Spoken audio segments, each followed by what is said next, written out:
सभी किसान भाइयों को हाथ जोड़ के राम राम, सत श्री अकाल, सलाम, जय जवान जय किसान। भाइयों, कल और परसों बड़ी चर्चा हुई और वो चर्चा हुई अखबार में छपी हुई एक खबर के बारे में।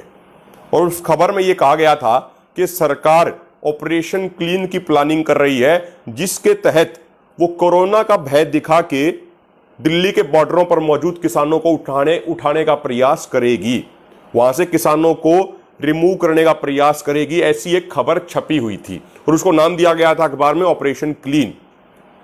हम कुछ बातें कहना चाहते हैं, सरकार को चेतावनी देना चाहते हैं और अपने किसानों को एक आह्वान करना चाहते हैं। सरकार को तो चेतावनी ये है कि सरकार शायद किसान कौम का इतिहास सही तरीके से नहीं जानती है, या फिर अगर उसने किसान कौम का इतिहास पढ़ा है तो सरकार भूल गई है। ये किसान कौम वो कौम है, सैकड़ों सालों का इतिहास उठा के देख लीजिए इस कौम का। ये कौम वो कौम है, इस कौम से जिसने भी टकराने का प्रयास किया तो वो टकराने वाला चूर चूर हो गया। ये किसान कौम ना तो कभी मिटी थी, ना मिटी है और ना ही कभी मिटेगी। इतिहास गवाह है इस बात का। आप इतिहास के पन्ने पलट के देखिए, आज तक जो भी इस किसान कौम से टकराया है वो चूर चूर हो गया है। तो यदि ये बीजेपी और आरएसएस की सरकार इस किसान कौम से टकराने का प्रयास करती है, किसानों के साथ कुछ जोर जबरदस्ती करने का प्रयास करती है, किसानों के साथ धक्केशाही करने का प्रयास करती है, तो ये चीजें बीजेपी और आरएसएस की सरकार के ताबूत में आखिरी कील साबित होंगी। ये बात ये सही तरीके से समझ लें। 28 जनवरी को वो गाजीपुर का दिन याद होगा बीजेपी आरएसएस की सरकार को, जब इन्होंने किसानों के साथ धक्काशाही करने का प्रयास किया था। तो उस दिन बहुत ज्यादा कोहरा था, कुछ दिख नहीं रहा था। उसके बाद भी हजारों लाखों किसान दिल्ली के बॉर्डरों की तरफ कूच कर गए थे। तो यदि सरकार अब दोबारा से ऐसी कोई गलती करने का प्रयास करती है तो यह गलती सरकार को बड़ी महंगी पड़ने वाली है। दूसरी बात यह कि प्रधानमंत्री ने कुछ दिन पहले मिस कॉल की बात की थी, एक कॉल की बात की थी।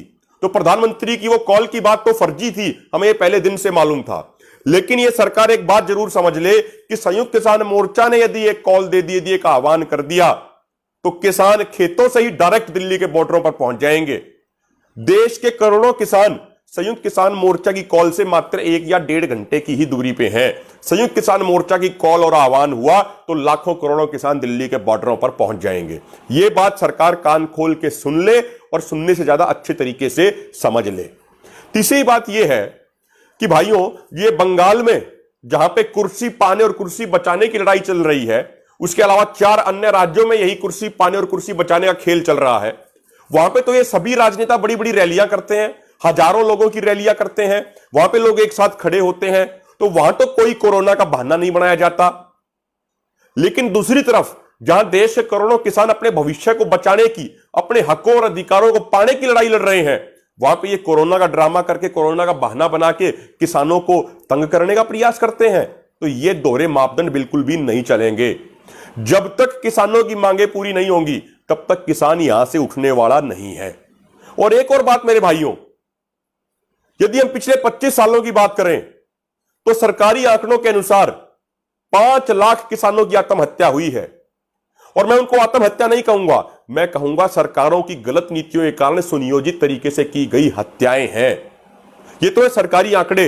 और यदि हकीकत की बात करें तो पिछले 25 साल में कम से कम 20 लाख किसानों की आत्महत्याएं हुई हैं। तो जब वो 20 लाख किसानों की मौत हुई तब तो किसी ने बात नहीं की। तो जो शहरी लोग हैं, जो मीडिया का एक बड़ा हिस्सा है, जो राजनेता लोग हैं, जो अधिकारी लोग हैं, तब तो उन्होंने कोई बात नहीं की कि भाई ये 20 लाख किसानों की मौत हो गई, इसका कुछ समाधान करना चाहिए, कुछ नीतियां नहीं बनानी चाहिए। इस आंदोलन के दौरान भी हमारे लगभग 400 किसान शहीद हो गए, उस पर किसी सरकार के मंत्री अधिकारी ने कोई बात नहीं की। तो एक बात हमें समझनी होगी कि यदि ये 3 काले कानून वापस नहीं हुए, यदि एमएसपी गारंटी कानून नहीं बना, तो किसान को तो वैसे भी मरना है। किसान को अपने खेत में, अपने गांव में, अपने घर में मरना है।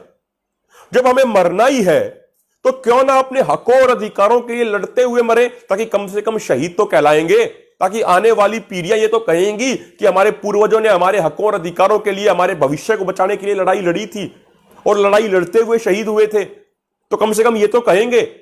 तो इसीलिए मरना तो हमें वैसे भी है, इसीलिए आंदोलन लड़ेंगे और आंदोलन जीतेंगे ताकि आने वाले भविष्य को बचा सके, आने वाली नस्लों को बचा सके।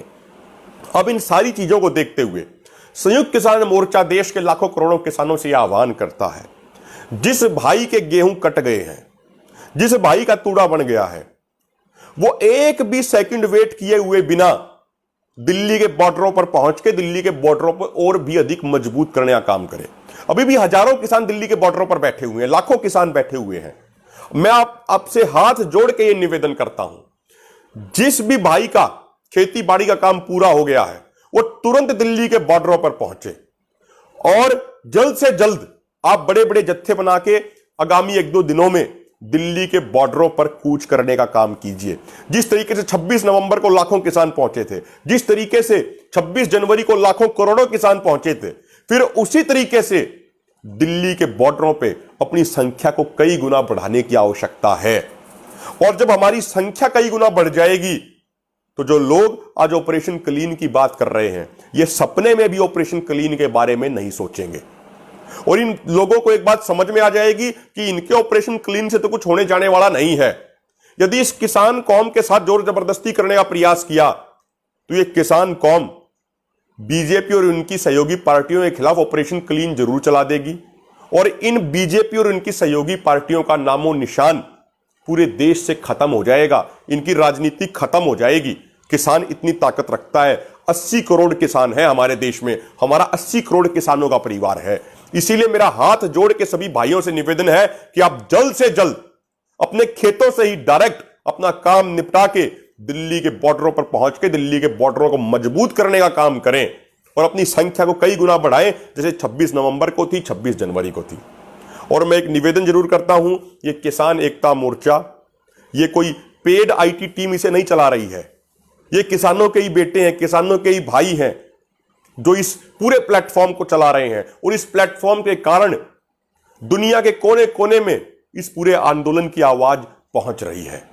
तो इसलिए मेरा हाथ जोड़ के निवेदन है, अपनी जिम्मेदारी समझ के किसान एकता मोर्चा के सभी प्लेटफॉर्म्स को अधिक से अधिक लाइक करें, इसकी सभी पोस्टों को अधिक से अधिक शेयर करें, ताकि बैकग्राउंड में जो टीम काम कर रही है इस किसान एकता मोर्चा प्लेटफॉर्म के लिए, उस टीम का भी उत्साह बढ़े, उस टीम में भी और भी अधिक जोश और जज्बा आए। इसीलिए हाथ जोड़ के निवेदन है, जो भी आप लाइक कमेंट या शेयर करते हैं, ये सिर्फ लाइक कमेंट और शेयर नहीं है, ये उस पूरी टीम के लिए आशीर्वाद की तरह भी काम करता है। इसीलिए अपना आशीर्वाद बनाए रखिए। और यदि आप घर हैं अभी, जो हमारे शहरी भाई हैं जो कुछ और काम करते हैं, तो कम से कम वो इतना ही तो कर ही सकते हैं कि किसान एकता मोर्चा को अधिक से अधिक शेयर करें, इसकी वीडियो को, इसकी पोस्ट को देश के ही नहीं दुनिया के कोने कोने तक पहुंचाएं। जय जवान जय किसान।